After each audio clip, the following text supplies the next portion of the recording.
The invitation was heavier than it needed to be. Thick paper, cream envelope. My name written carefully, like someone was trying to prove respect through penmanship. Inside it read, Emma Reynolds and guest, Daniel Reynolds. My son was listed by name in a smaller font beneath mine, thoughtful. Deliberate. My daughter wasn't there at all. I read it twice, then a third time, the way you do when you think you've missed something obvious. I even turned it over, as if her name might be hiding on the back, embarrassed. She was 7. Loud in the way kids are loud when they still believe the world wants to hear them. She hummed when she colored. She asked questions that took the long way around. She was also my younger daughter. I didn't say anything at first.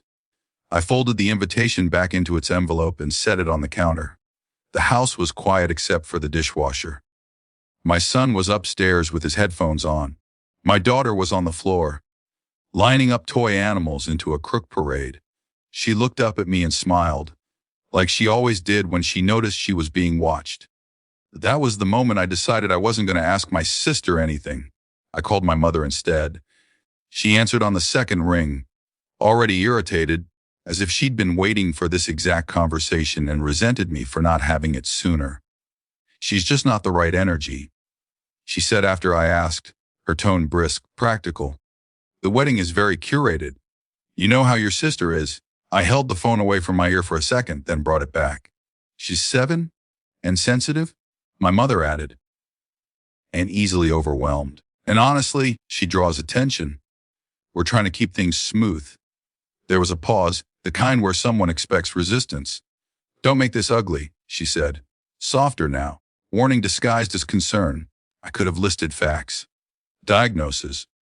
The way my daughter had learned to regulate herself better than most adults. I could have reminded her of birthdays missed, of how often too much really meant convenient. Instead, I said, understood. My mother exhaled, relieved. Good. Thank you for being mature about this. We hung up that night.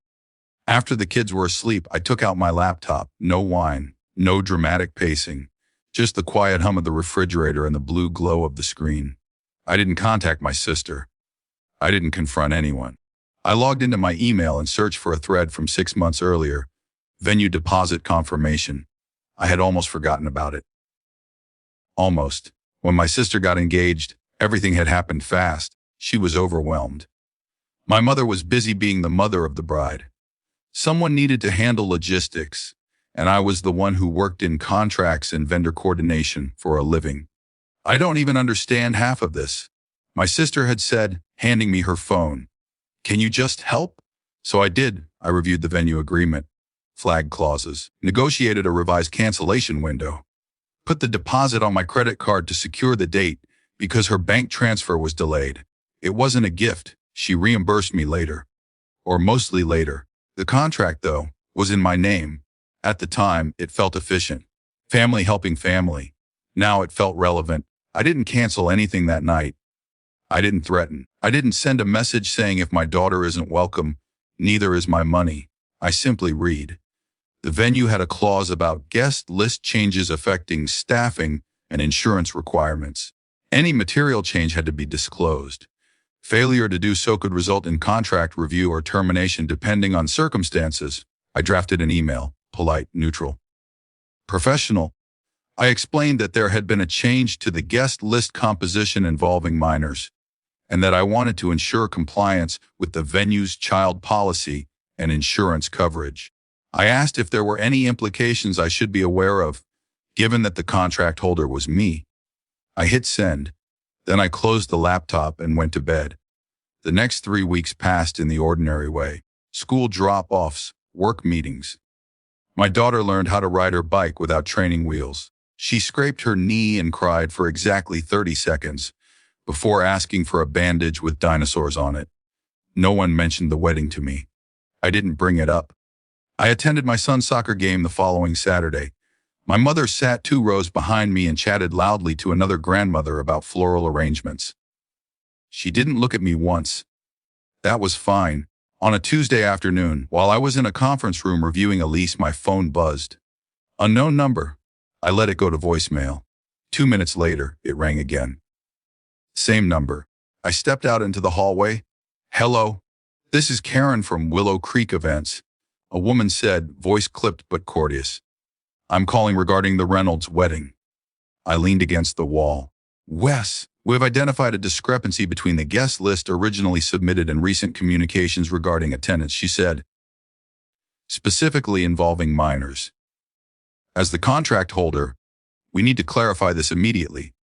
I see, I said. I genuinely did. There was a pause, papers shuffling. Additionally, she continued, because the event includes children, certain staffing and liability requirements apply. These were not accounted for in the current agreement.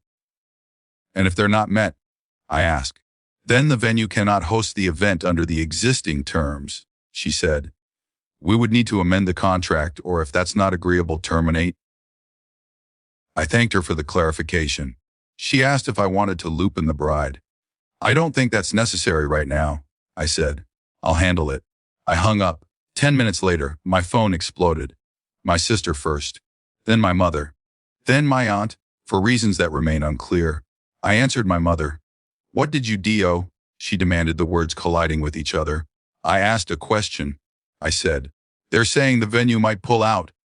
Only if the contract terms aren't met. I replied, you went behind our backs. My sister screamed in the background. I could hear her. The sound was sharp. Panicked, I closed my eyes, not in regret, just in steadiness. The contract is in my name, I said calmly. I didn't go behind anyone's back. I did my due diligence. This is vindictive. My mother said, this is exactly what I meant by ugly. I said understood, I reminded her. And I meant it. There was silence on the line, the kind that happens when someone realizes the story they've been telling themselves has run out of space. The venue called my sister directly after that. I wasn't on the line. I didn't need to be. They explained policies, insurance, capacity, compliance. They didn't raise their voices.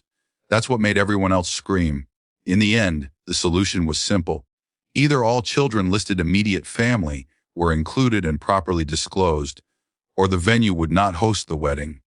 There was no version where my daughter was selectively erased. My sister cried. My mother raged. They accused me of manipulation, of holding the wedding hostage. I didn't argue. I won't attend if my daughter isn't welcome, I said once, quietly. And I won't be the contract holder for an event that excludes her. That was it. 2 days later, I received a revised invitation in the mail. Emma Reynolds and family. No apology. No acknowledgement. I didn't need one. At the wedding, my daughter wore a yellow dress and spent most of the ceremony whispering questions to me about the flowers. My son rolled his eyes affectionately. My sister barely looked at me. That was fine too. What mattered was that when my daughter laughed during the reception, too loud, apparently, the room didn't stop. And neither did I.